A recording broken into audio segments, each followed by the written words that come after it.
Welcome to the Fear and Greed Business Interview. I'm Sean Aylmer. Crypto is extremely hot right now, with Bitcoin hitting new record highs off the back of the US election in recent days. But do soaring prices encourage new investors to get involved? Or is there still a barrier there, particularly for older or more conservative investors? Rachel Conlan is the Global Chief Marketing Officer at Binance, the world's largest crypto exchange, and a great supporter of this podcast. She's visiting Australia at the moment, and on the weekend delivered the keynote speech at the Australian Crypto Convention, the largest crypto event in the Southern Hemisphere. Rachel, welcome to Fear and Greed. Thank you for having me. I mentioned the idea of a barrier to entry with traditional or conservative investors unsure about the asset. I'm interested in the role of education in helping investors think about crypto as part of their portfolio. Is there still a role for education? You can market crypto, but in a sense, it's as much education as it is marketing. Definitely. I think, look, we've seen this enormous spotlight on our industry over the last 12 months for positive reasons. And I think that has created, incredible retail and institutional interest, understandably. But from an entry perspective, I think there still is a barrier for traditional and conservative investors who don't truly understand the value of crypto. And as you so rightly put it, education is critical there. And a large part of what myself and my broader marketing team does in the 100 countries that we're operating in as Binance. And really that's about helping people understand the technology, but also understand the value proposition of crypto and how it is not just about disrupting finance, it's about a complementary investment strategy to finance. And it's about opening up new investment opportunities.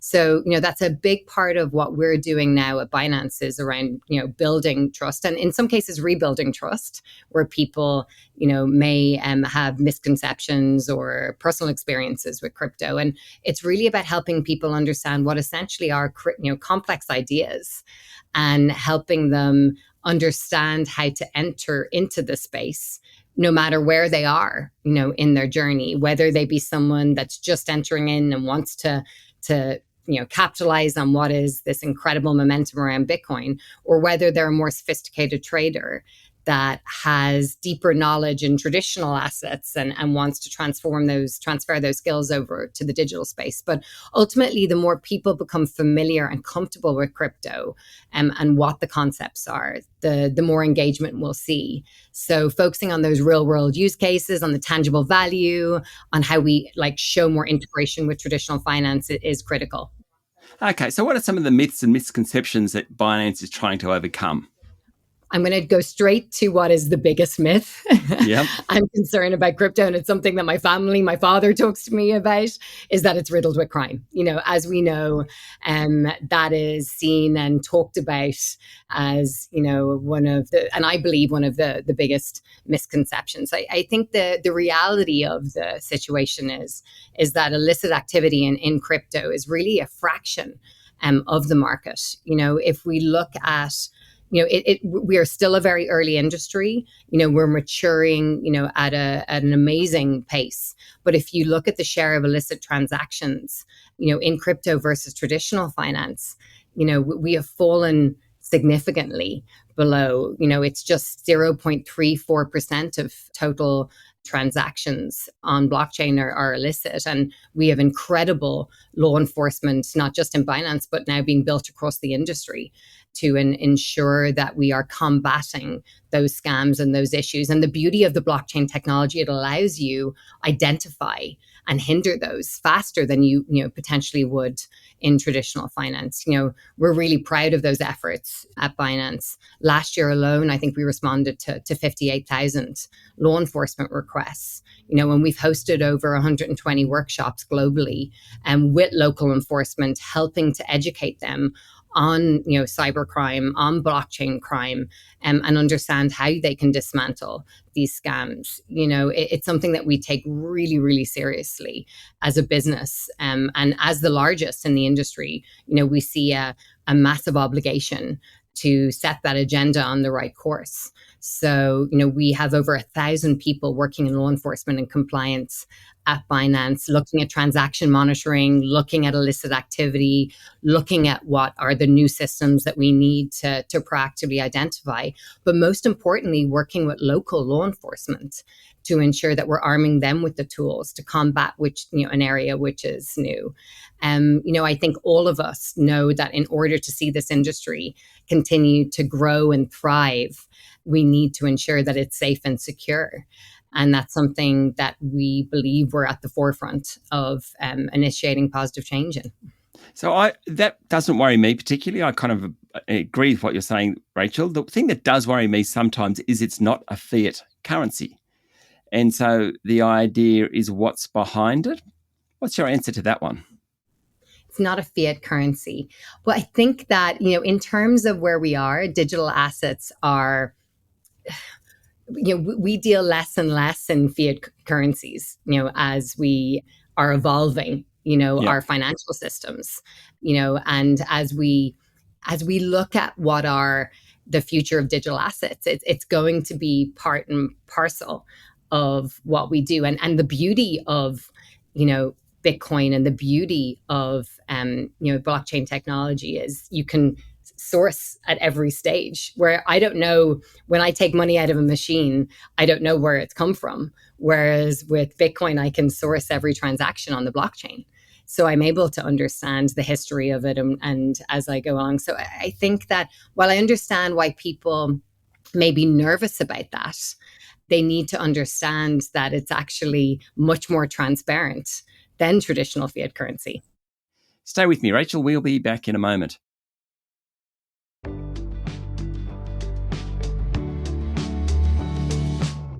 I'm speaking to Rachel Conlan, Global Chief Marketing Officer at Binance. What about accessibility? Is that a problem for cryptos at the moment? Accessibility. I think accessibility. Look, I think as we see this enormous momentum and spotlight on our industry, we're seeing more interest from traditional financial structures. And that integration is going to be really important to make crypto accessible and to show people, the use cases of it. So I believe that, from our perspective, one of the big opportunities that we are working on is how we optimize the user experience and the overall UI of our exchanges to ensure that there is no, traditionally our industry has been on a steep growth period. So we need to ensure that our technology and the interfaces keep up with what the users expect. So, learning from Amazon, those one click, how you ensure that you can access it easily and how you've got those fiat integrations is going to be a really big part of ensuring that we get to that billion users to ensure mainstream adoption. Bitcoin specifically in recent days has gone beyond $95,000 a unit. Fantastic appreciation in recent times. Is that a good or a bad thing for the currency? Does that encourage or discourage people? Look, I think when Bitcoin prices soar, as we've seen over the last few days, it is a very powerful catalyst for adoption. It sparks a lot of excitement and curiosity. And, I was with the Google team recently, and Bitcoin was one of the most searched financial terms of 2024 so far. Right. So we see that heightened attention, leads to more interest, obviously. And as a result, then you can educate and provide deeper understanding of the broader crypto ecosystem. So that fosters that greater awareness and engagement.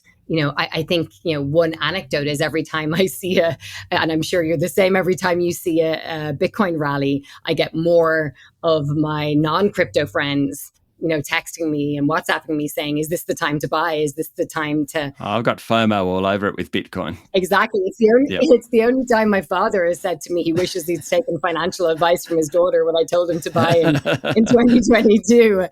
But look, with price volatility, it can also prompt questions.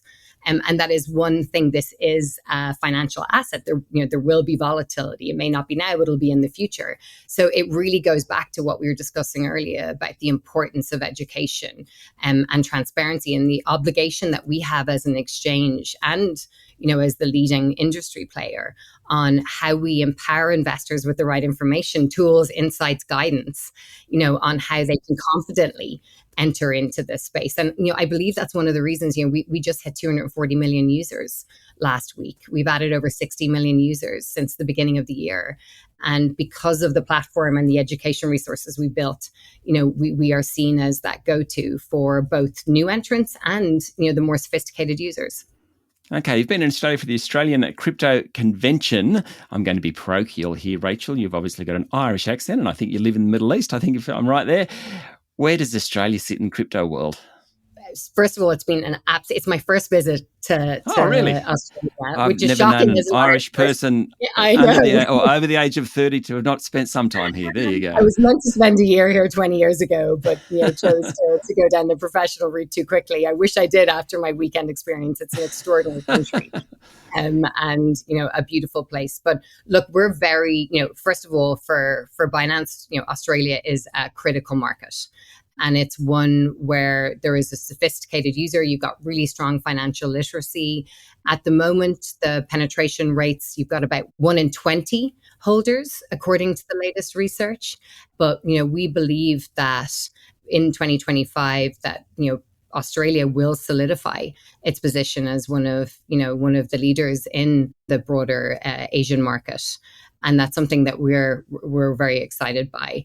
We see there is a huge demand for education resources here, which obviously is something that we pride ourselves on. It's something that we believe we are the leading purveyor of. Yeah. And we are seeing, it's a market where we're excited about the future potential of, a regulatory framework that helps support the safe and secure entry of more users into this. But the community in Australia is incredible.